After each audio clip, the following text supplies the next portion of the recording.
Per 2 giorni Jesolo si è trasformata nella capitale del CrossFit. Sabato 19 e domenica 20 ottobre, infatti, il Palainvent di Jesolo ha ospitato i campionati internazionali Italian Team Series.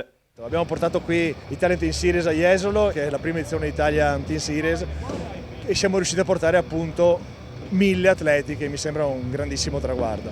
È un evento a coppie che viene svolto in categorie che sono Open, Scalati, Master 70, 80 e Elite, che è la categoria maggiore, suddivisi anche loro in uomo-uomo, donna-donna, uomo-donna, che appunto nella prima giornata di oggi hanno visto 3 WOD, che sono in pratica le 3 prove, dove appunto si sono visti un po' tutte le abilità, dalla ginnastica alla pesistica. L'ultimo è un WOD, praticamente un ladder di pesistica, dove incrementano sempre il peso fin dove appunto riescono ad arrivare. Palainvent, siete riusciti a preparare ben 30 postazioni per gli esercizi in contemporanea oggi.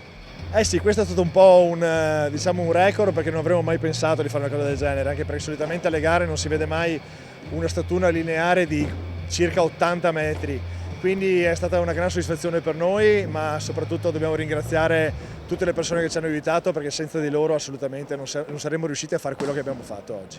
Quali sono i benefici più evidenti di questa tipologia di disciplina? I benefici sono tantissimi, perché appunto il CrossFit migliora la capacità cardiovascolare, la forza, l'energia, appunto la potenza muscolare, quindi è uno sport, io penso, il più completo che c'è oggi come oggi. Sport ancora poco conosciuto.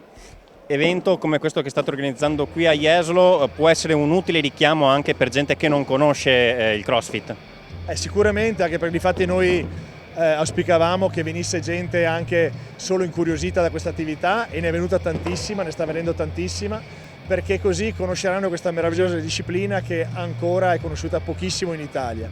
Grande partecipazione per questo campionato e prima del finale spazio anche al ricordo commosso di Brian Merletti, 28enne, morto in un tragico incidente stradale a Jesolo all'alba di domenica 14 luglio. Per lui, che avrebbe dovuto prendere parte proprio a questo campionato, un piccolo spettacolo di ballo della ASD Team Dance Europa, scuola che frequentava.